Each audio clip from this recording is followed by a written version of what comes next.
I've seen it before. You've had UFO enthusiasts and stealth watchers in the same area. And when they see a light, someone who is an enthusiast and knows what aircraft look like automatically says, oh, well, look, it's a B-1 bomber. But for someone who is a UFO enthusiast and wants to see a UFO, that light automatically becomes the mothership.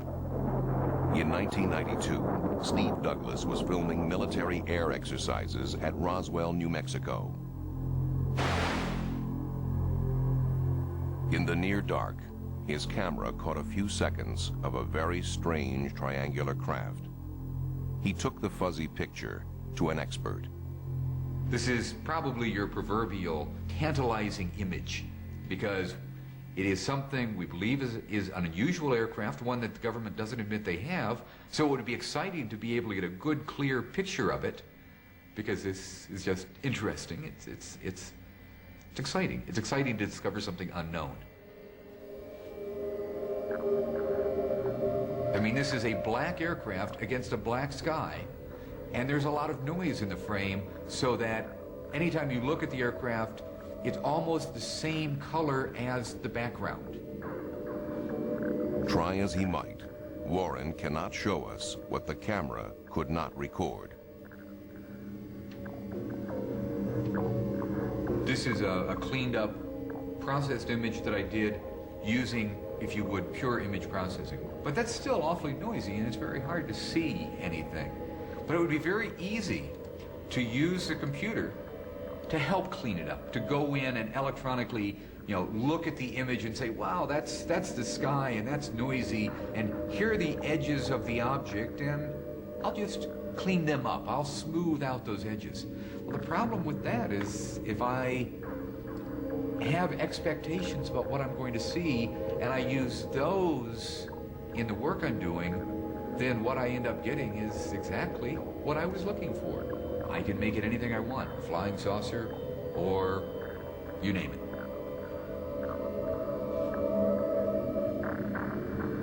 It is obviously flying.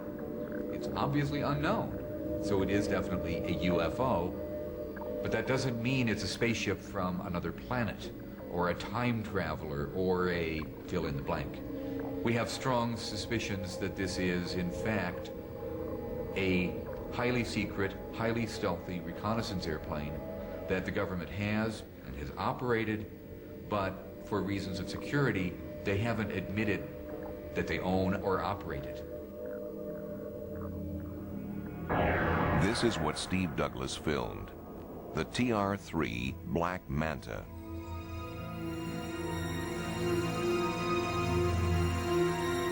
Has the Black Manta been seen in other parts of the world? In the last 5 years, the description of UFOs has been changing. Reports of triangular craft are now as common as traditional saucer shapes. Last year, a British Airways flight from Milan descended to land at Manchester, England. Suddenly, a triangular craft flashed past the airplane just yards in front of its nose. Neither the plane's radar nor ground controls detected the high-speed craft. It was a classic close encounter. But with what? Newspaper headlines screamed that an alien spacecraft had buzzed the jetliner. What they did not report was what specialist aviation magazines already knew. Less than 15 miles away, a British company is building the top-secret prototype of a stealth aircraft. It has a strange, triangular shape. The home of America's deep black aircraft is hidden in the Nevada nuclear test site.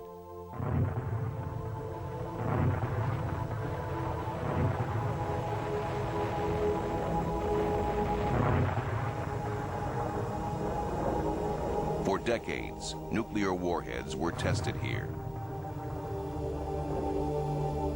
Las Vegas is nearby, but the tourists play, unaware of the secret world hidden over the horizon.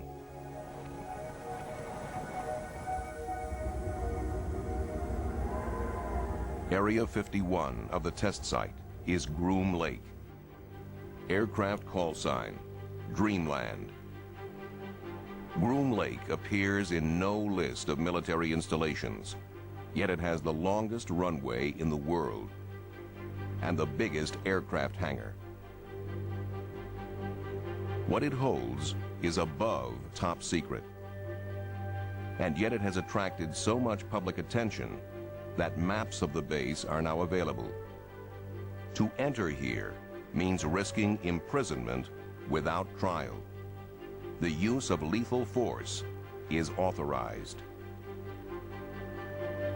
It was from Groom Lake that the great spy planes of the Cold War were tested in complete secrecy.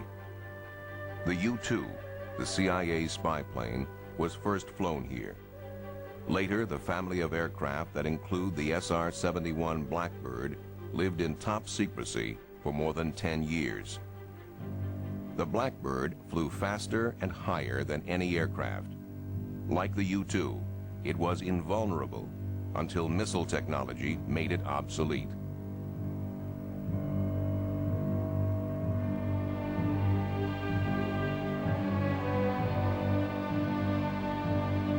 Unknown to the general public, the stealth fighter was also tested here.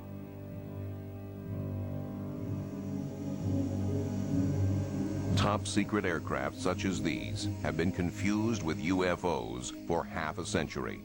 In the mid and late 40s, it was a period of fantastic development in aviation. Today we can't appreciate it, but there were airplanes without propellers. That was akin to a car without a motor. There were airplanes without tails.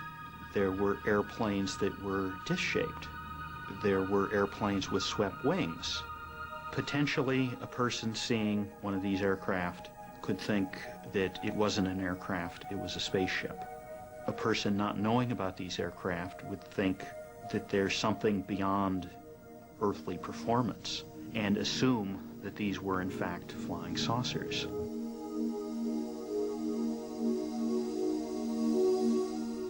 Even today, famous aircraft can fool the unwary.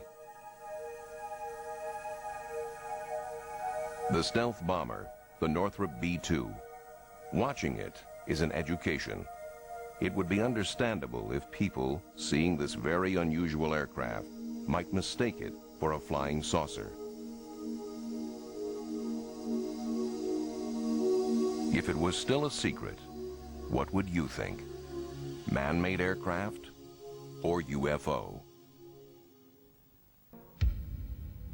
The Lockheed Skunk Works, California. Generations of deep black aircraft were built here. In recent years, its parking lot has remained full. Yet officially, it has little work underway. Too little to explain all the activity. Production of its Blackbird spy plane is long finished. Its last contract was for the stealth fighter. That is near completion. It cannot explain the work being done behind closed doors. Is a new, deep black triangular aircraft being built? Aviation experts suspect that the answer lies in a 1985 Pentagon document. A mysterious aircraft codenamed Aurora Project was accidentally included alongside budgets for the U-2 and Blackbird spy planes. There has been no mention of it since. The first thing I heard about Aurora was that air traffic controllers out on the West Coast were being told to expect very high-speed targets on their radar screens. That it was a classified program, that they weren't to panic and they weren't to report it to anybody else. The next piece of information, and the one that I think really started me investigating the Aurora story, was a sequence of sonic booms over California. On Thursday, June 18th, 1992, at 7 in the morning, and on 6 other Thursdays at the same hour in the preceding year, there was a minor tremor in Los Angeles.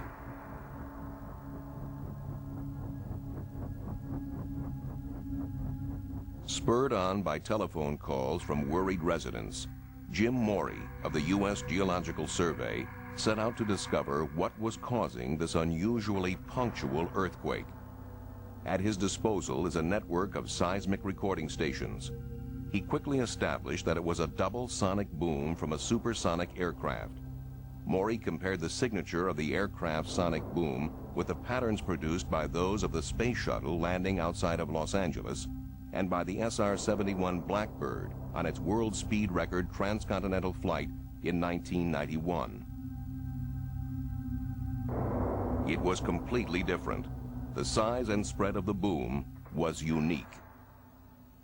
We actually have quite a few sonic booms in Southern California. One of the reasons is that the space shuttle lands at Edwards Air Force Base, which is in the desert here. It's possible to tell the direction, the speed, and the height of the object that's producing the sonic boom if you have good instrumental recording. So for these mystery booms that we saw, it's clear that they are flying offshore. Because we don't have any stations there, we don't have very much data, so we really couldn't get an accurate estimate of how fast that particular object was traveling. All we can really say is it was traveling faster than the speed of sound. And one other possibility is that it could be meteorite, and there are instances of meteorites producing similar booms. Obviously, though, meteorite happening every Thursday morning seems a little unlikely. The official explanation was that U.S. Navy fighters were responsible, but few experts were convinced. The breakthrough came when Bill Sweetman received an eyewitness drawing of what he felt could only be the aurora. I'd written a couple of aurora stories suggesting that the evidence was accumulating that something was out there. And I received in the mail a sketch and a note from a man named Chris Gibson. This eyewitness is one of the best in the business. Chris Gibson was a member of Britain's Royal Observer Corps. He was part of their elite international recognition team, one of the top military aircraft observers in the world. One day in 1989, while working on an oil rig in the North Sea, a colleague called Chris outside. There was a formation of 4 aircraft. The lead aircraft was a KC-135 Stratotanker, and off its port side were 2 F-111 fighter bombers. Off the tail of the KC-135 Stratotanker was a black triangular aircraft. It had no wings, no tail, a perfect triangle. And there's nothing that I've ever seen before looked like that, which was an unusual occurrence because I'm trained in instant recognition by the Royal Observer Corps. And if I didn't know what it was, it's not in any books. This shape and the sonic booms told Bill Sweetman a great deal. If you're looking at an aircraft that is designed to fly at what's loosely called hypersonic speeds, that's 5 or 6 times the speed of sound or upwards, there are several things that become absolutely essential. One is that you require a very high degree of sweepback on the wing leading edges. Otherwise, you start getting into severe problems of drag and aerodynamic heating. As you go into this very slender shape, you still need to have a lot of volume in that shape for fuel, for propulsion, for crew. And the best way to provide that is to blend the wing and the body together. You get a very characteristic, highly blended triangular shape, which is, in plan view, identical to what Chris saw.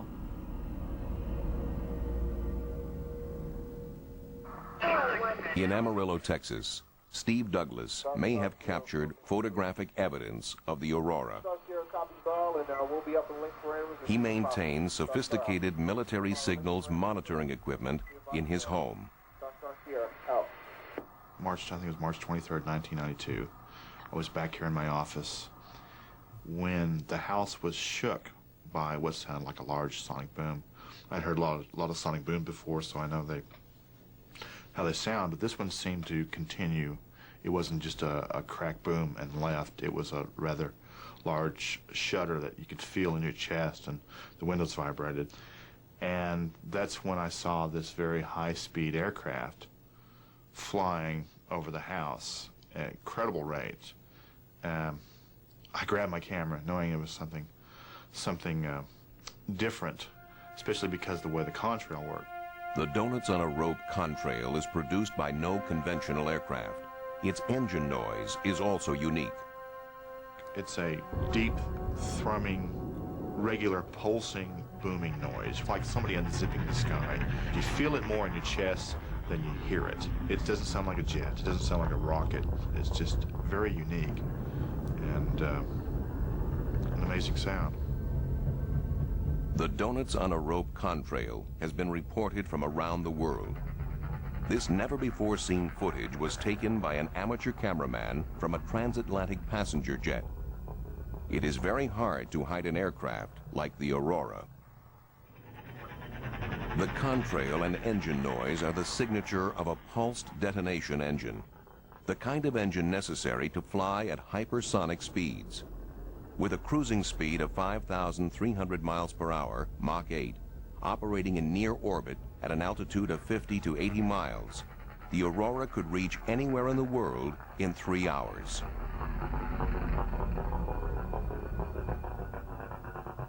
But not everyone believes the Aurora exists.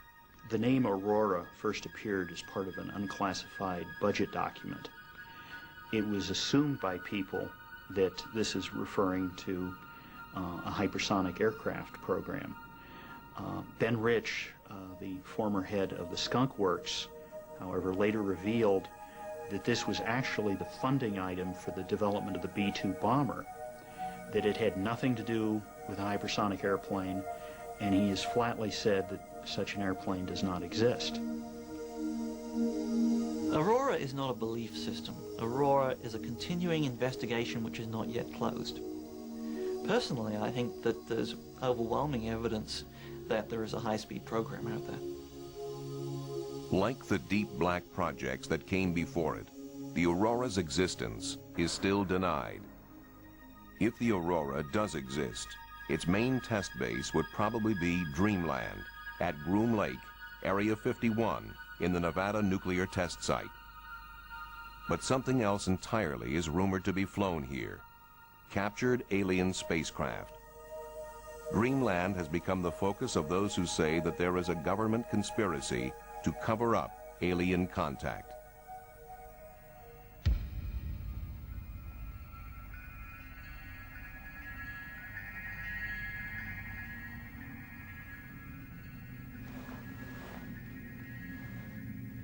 From a distant mountaintop, one man keeps a vigil over Dreamland.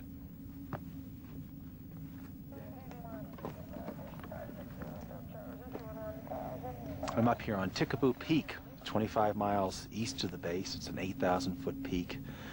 It's the last outpost of public oversight over this government facility. I come here just because I think it needs to be done. I want to know what's going on in there, but more importantly, I like the process of cracking a mystery. This is like a Sherlock Holmes mystery. What is going on out there? You have all sorts of clues, but how do you put them together?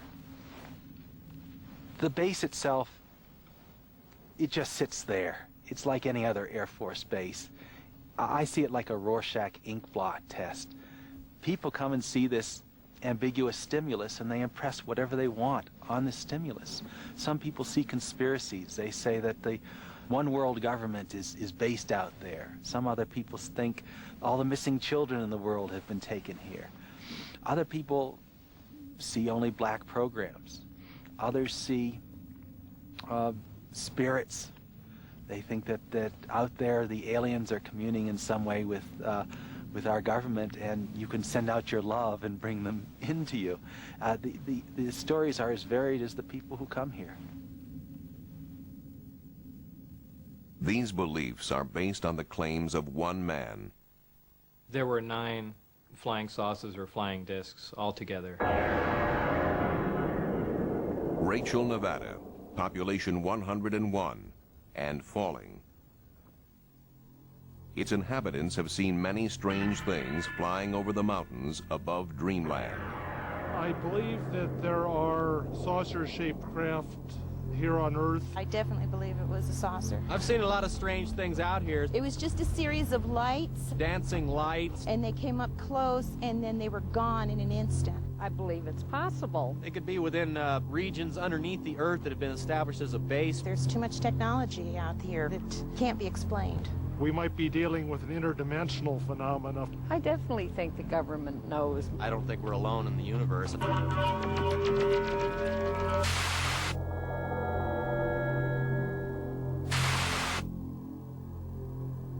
Beyond Groom Lake is Papoose Lake, or Area S4. Jet car builder Bob Lazar claims this is home to a flying saucer base.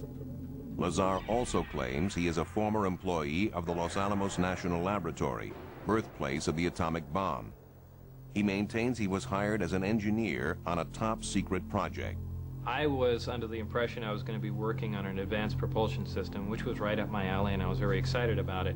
And I was led to believe it was going to be some sort of field propulsion system, which in fact it was, but I had no idea of the implications of what they were talking about.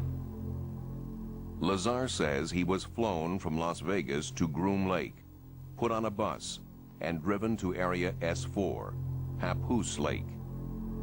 We drove up, the hangar door was open, and there was a flying saucer. I got out, was led purposely through it, and I was told to keep my eyes forward and walk straight, and it was kind of a mental torture because it was a fantastically interesting thing here, but I was under the impression that this was something that we had developed. And in fact, I remember even laughing to myself that this answers all the ridiculous UFO sightings. We have been making these things all along, test flying them, and everyone's been thinking they're flying saucers from another planet. And I thought, wow, this is great. In fact, they even had a little American flag stuck on the side of it, which I thought was a nice touch. But Lazar came to believe that the saucer was of alien origin. It was still some time later that I was actually let inside it, and it became extremely obvious that this was something we didn't make, because only then, after seeing how small everything was inside, that it was obviously never made to hold a human. And they basically came clean with what we're doing is back engineering this because we want to find out how it was made. And that pretty much says it wasn't made here. The disc itself was in 3 levels. The upper level, which I never got to go on. The middle one where you enter, and then there's a lower one where the gravity amplifiers hang down and you can have access to the bottom part of the craft. It's a very eerie feeling to be in there. There are no obvious control panels or switches. The only thing sticking up out of the ground were 3 chairs, the reactor itself, and the actual gravity amplifiers. And underneath them were the other components to the propulsion system, but that's about all that was in there.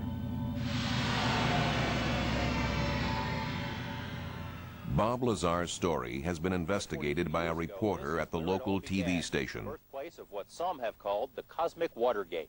There had been stories about Dreamland floating around in Nevada for a number of years, little bits and pieces in the newspaper, references to secret programs, occasionally a reference to alien technology.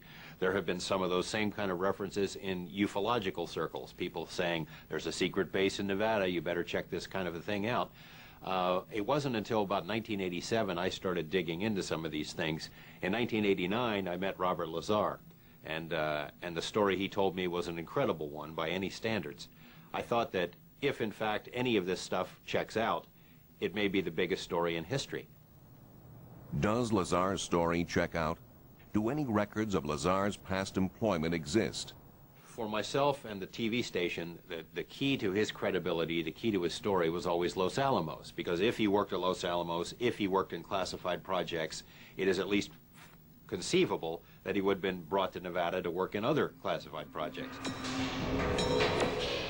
As a test on his veracity, we wanted to go to Los Alamos and have him show us around. He said, I can get you in. That, yeah, we'll believe this when we see it. So we were there on a weekend. Fewer people are in the lab, and Bob, in fact, did take us in.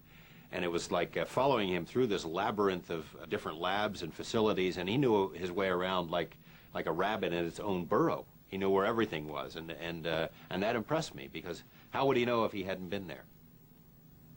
Los Alamos was uncooperative from the first day. Years and years went by, and I still couldn't get any confirmation from them that Bob had ever worked there. It makes no sense. They'd have no records on someone who worked there just a few years before, but that's what they were telling me. Now, I had interviewed other people that work with Bob there who say that he was an employee, he was a physicist, and he worked in classified projects.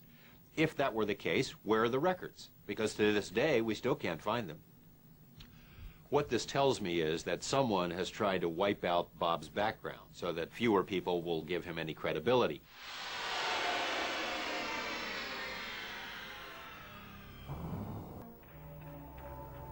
Lazar claims his first few days at the secret base were spent under guard reading briefing documents.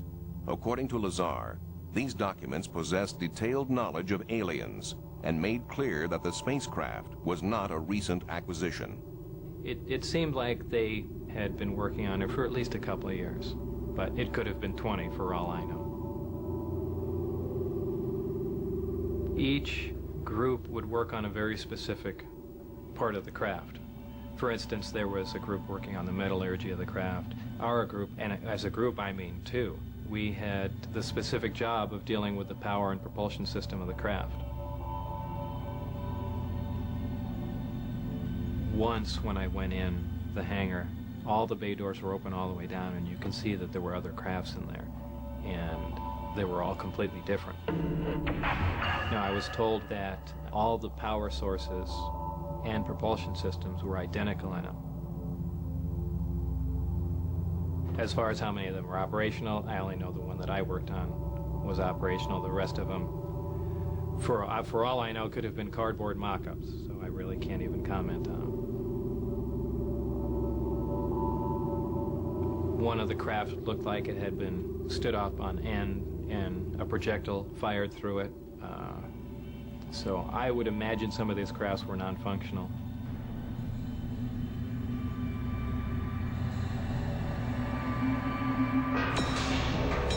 There were 9 flying saucers or flying discs altogether. George Knapp persuaded his TV station to put Bob Lazar through a polygraph or lie detector test. Did you knowingly lie when you said you had actually seen anti-gravity propulsion in operation? No. 4 separate tests were performed by 2 different investigators. The results were inconclusive. Lazar passed 2 and failed 2. But one of the investigators is still shaken by what he heard. I was looking for all the little sign, the body language, if you will. There was tremendously positive eye contact. There was no fidgeting around, and he never deviated. We covered it several different ways. I asked the same question several different ways, and his answers were always the same. Hooking up, going through the test, then started the emotional roller coaster that I experienced that night. And it's something that I can honestly say has changed my whole outlook on things. We started the first test, and it went exactly the way I thought it might. He was not doing well. He was reacting to the relevant questions more than he was to the control type of questions, which is indicative of a person who is deceptive, because it's showing an emotion that he does not feel comfortable with his answers. These questions bother him. It was basically, have you ever observed a saucer-shaped craft fly out at Area 51? And that was asked, I think, 2 or 3 different times. The second chart we ran was on another question dealing with the gravity amplifier or an antimatter reactor as part of the powertrain. About halfway through that test, I'm looking down, and all of a sudden the realization sets in that I'm looking at a probable, truthful result. And I mean, I'm getting chills right now talking about it, because that's what I got. On every chart that I did, the one relevant question that was the same with every test was the last one. Have you deliberately lied to any question concerning the UFO information you've given me? And his answer of no was indicated as being truthful on the charts. So whatever he told me that night, Bob Lazar truly believes to be the truth. Bob Lazar appeared to be truthful when he described how the craft's reactor functioned. We weren't precisely sure how everything worked, but we had a rough idea. It was a field propulsion system. It was something you really couldn't sense, but would lift the craft. Field propulsion can be demonstrated with two magnets. Set one way, the magnet's poles will attract. Set the other way, the magnets will repel each other. Lazar says that the craft used gravity waves to repel and attract through space. Using earthly materials and state-of-the-art technology, we could not possibly duplicate one of these systems. Not even close. What we're seeing was a total annihilation reactor, a reactor that reacted matter and antimatter, which is something we really haven't even touched on. We know this is possible. We know we have fission reactors. We're currently trying to develop fusion reactors that produce energy like the sun does, but we haven't even thought about working on antimatter reactors, which is 100% efficient. And here was a working model of it. Not just a working model of it, but it was small. It was something that a person could lift. And we're looking at something that you can hold in your hand and puts out more power than our full-size nuclear power plants. So this wasn't just a little bit advanced from our technology. This was something big. Did Bob Lazar work at Area 51? There is no hard evidence. Is Bob Lazar a qualified scientist? Is what he says in interviews accurate? An investigation by one man, Tom Mahood, an engineer from California, found flaw after flaw in Lazar's statements. But at first, even he found Lazar convincing. About 3 years ago, I hooked up with the internet. I started exploring and I came across Bob Lazar's story. And I really found it fascinating. The way he told his story seemed to ring of truth, and there were a lot of little details that he had on his stories that I found just utterly fascinating. It kind of captivated me. There was a couple times I woke up in the middle of the night disturbed. I mean, I really believed that story. It seemed that credible to me. First thing that started kicking things off for me was that I don't live that far from Caltech, and Lazar claimed as part of his story that he had attended Caltech and had his records erased. I thought, well, this is an interesting possibility for me to look into it and see if I could find any trace of Lazar at Caltech. And I thought the easiest thing to do to check on him was just to go through all the Caltech annuals for about a 10-year period. And I literally went through every page looking for a picture or a reference to Bob Lazar. Now, it could be that he might be erased from the school records, but it's unlikely somebody's actually going to come in and replace a college yearbook. So I went through it and didn't turn anything up. And at that point, I'm starting to think, well, maybe he does have a degree in physics, but for some reason he doesn't want people to know where it's from, and then he's just concocted a Caltech story. Lazar claims a university education, but gives no hard evidence. Bob wouldn't be the first person in history to lie about his education in order to get a job. But the only records that he went to school anywhere is one electronics course at a junior college.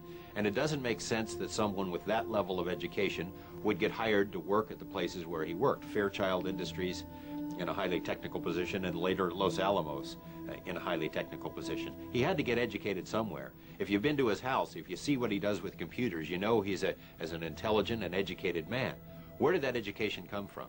I look at, for example, MIT, and although Bob can't come up with any names of professors, he can't come up with any names of students, I ask myself, could a school like MIT wipe out his records? Well, I don't know. I mean, they get tens of millions of dollars a year in defense contracts. They've worked with the CIA in the past on this very UFO question.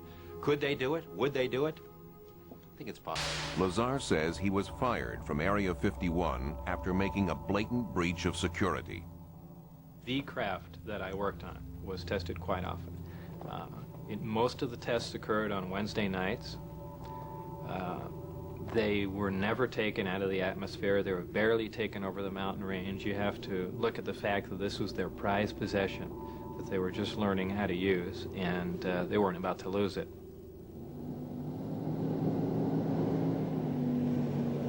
I had the timetables for the specific testing dates and times.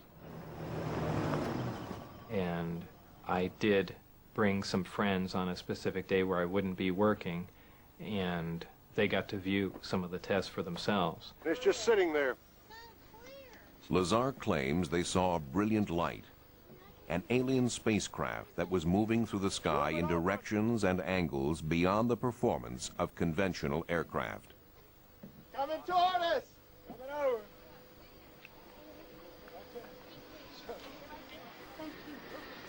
Holy moly, my heart is pounding. Look at that. Is that beautiful?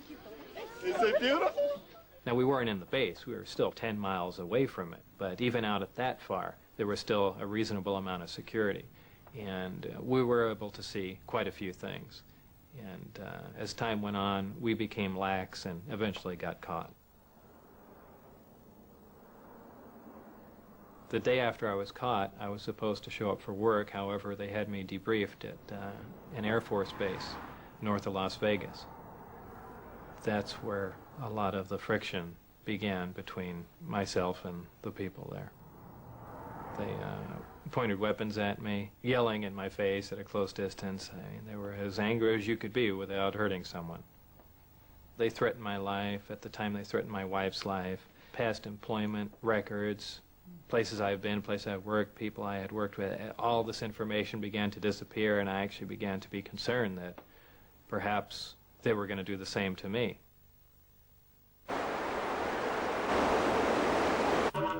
I thought it became necessary to see one of the people on a local news station, because I thought if it went on the news, they couldn't make me completely disappear. It would look very suspicious if all of a sudden this person, you know, released these claims and then he disappeared himself. So it was kind of an insurance policy for me. Well, there's several, actually 9 flying saucers, flying discs that are out there of extraterrestrial origin. After Lazar broke the story on the spacecraft, he was arrested and charged with pandering, helping to run a brothel in Las Vegas. When Bob came and told me that he was involved on the outskirts of this illegal brothel operation, I saw my professional life flash before my eyes. I was very upset. I had written and developed a computer system so a local brothel could run efficiently in town, and that is, in effect, against the law. And I eventually convinced him, we have to break this story. You can't let somebody else do it because it will come out. That may have been a mistake from a legal standpoint for him, but I think it was important. And strange for a little case like that there'd be FBI personnel and things like that at the hearing. So was there a push on to create a lot more furor than necessary? Sure, I'm positive there was. They looked at that as something to discredit me.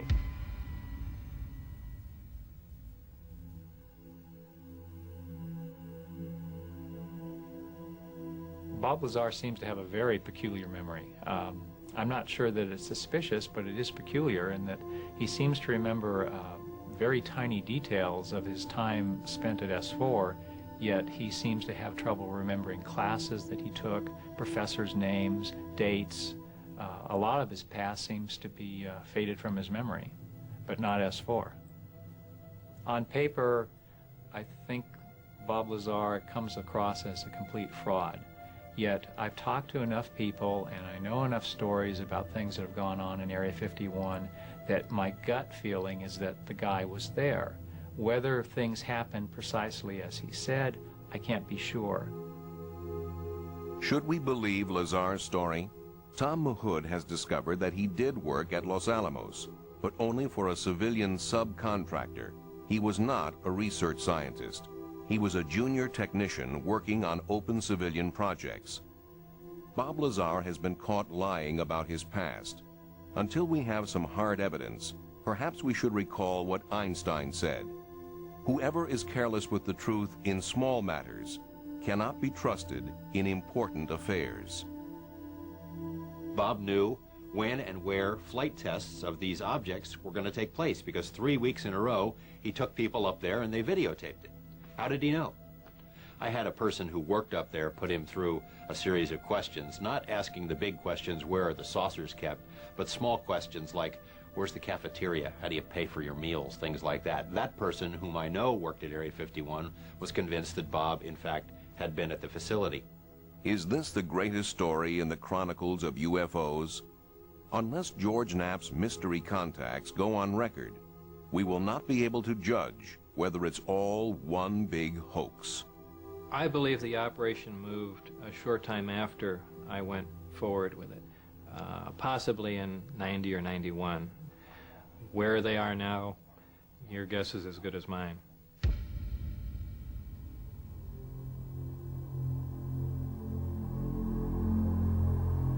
What can we trust? There are persuasive cases. The fabric of the craft was a very smooth, black glass type. There are convincing eyewitnesses. It was a UFO. Is there any hard data? There is one new fascinating report.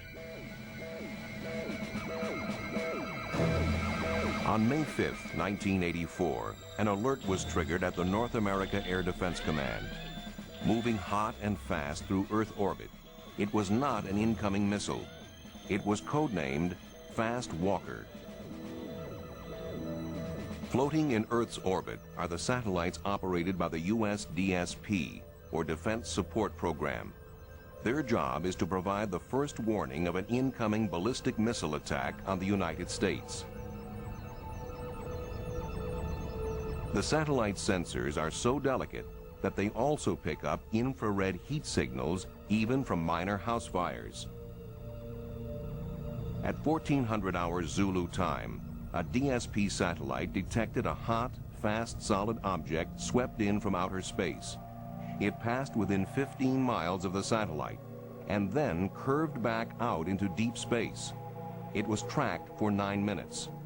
A top-secret summary of the Fast Walker shows the time and place of the incident, the infrared signature of the object, and its track through Earth orbit. It was leaked to a UFO investigator.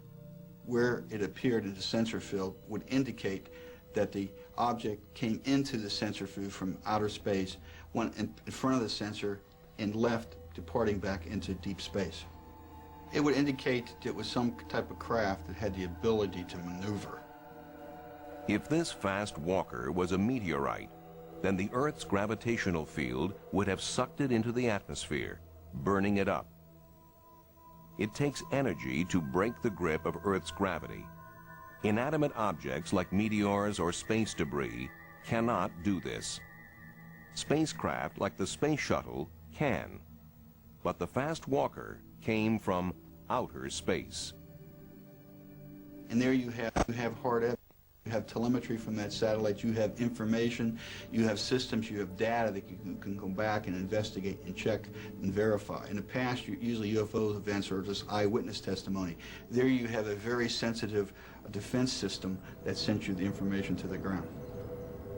I don't even know if you can solve it. Maybe it's one of those enigmas that's just going to be with us forever. You know, what type of craft would have that ability? And some people might say a UFO.